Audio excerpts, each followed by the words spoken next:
Good morning, ma'am. So, my lesson is about listening, analyzing, and describing music. Lesson 16.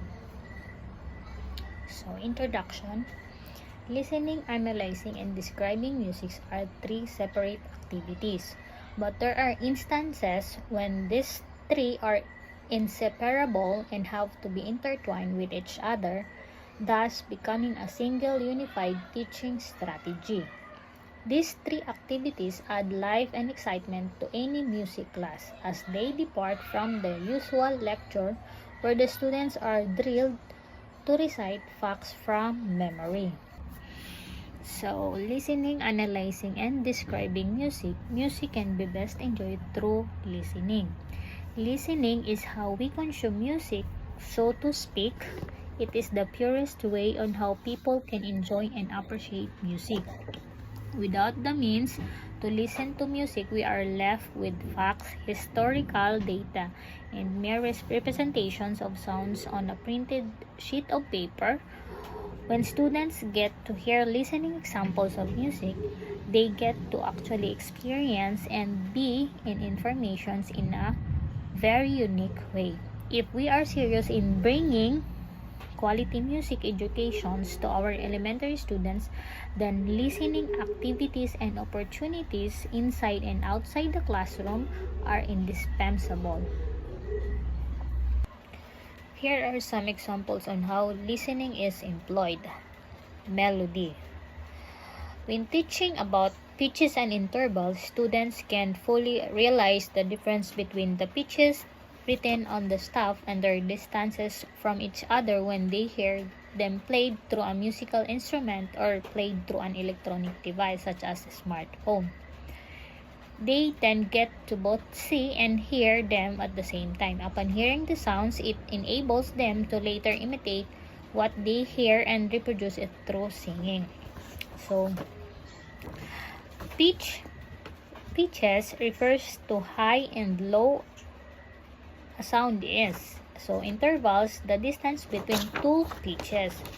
So, usually, yung mga bata, kapag nakikinig sila sa instrumento or musical instrument or played through an electronic device as a smartphone, so mabilis nila itong ma-imitate or magaya.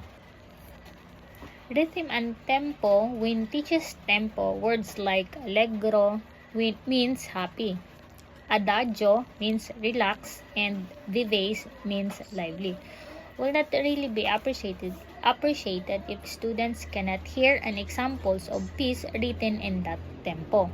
Conducting gestures can be applied effectively if there is a recording of a song playing that students can beat time with. Form. Students can look at a piece of music notations on paper and probably see where phrases and sections end, especially if there are lyrics. But what happens with instrumental music that has no lyrics? It will be difficult if they do not get to listen to an examples of them to realize and see the structures of a piece where there are repetitions and contrast. Next is the timbre. Students cannot fully appreciate the difference between a string instrument and a brass instrument by just looking at the pictures of these instruments in a book. They have to listen to what sounds these instruments produce and how these instruments are manipulated to produce these sounds. This leaves us a mental sound print in their minds that a particular instrument sounds this way. Next is the harmony. A dissonance or a consonance can be experienced and understood best by listening to it, whether it sounds unstable or resolved. Analyzing music takes place when you instruct students to listen and look out for particular details in a piece of music. This is not passive listening, the way joggers or people exercising use music as a background. In this activity, they actively practiced critical thinking and filtering informations based on the music that they are listening to.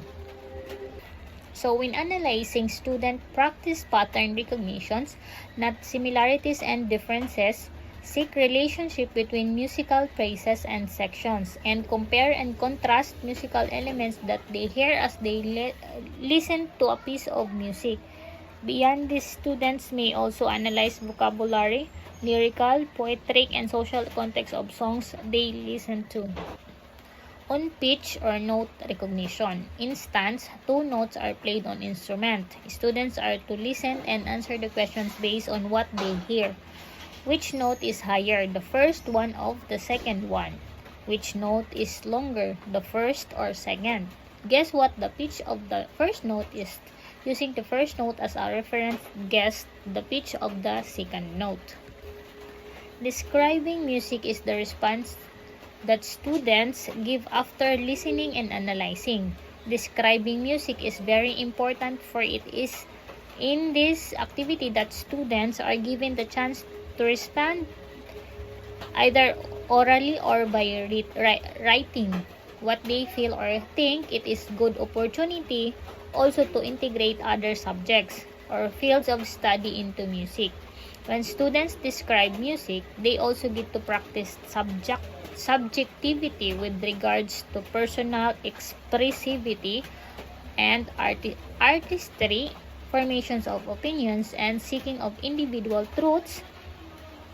In return, this activity can also serve as a means to form a consensus and general conclusions based on what music was listened to and analyzed beforehand.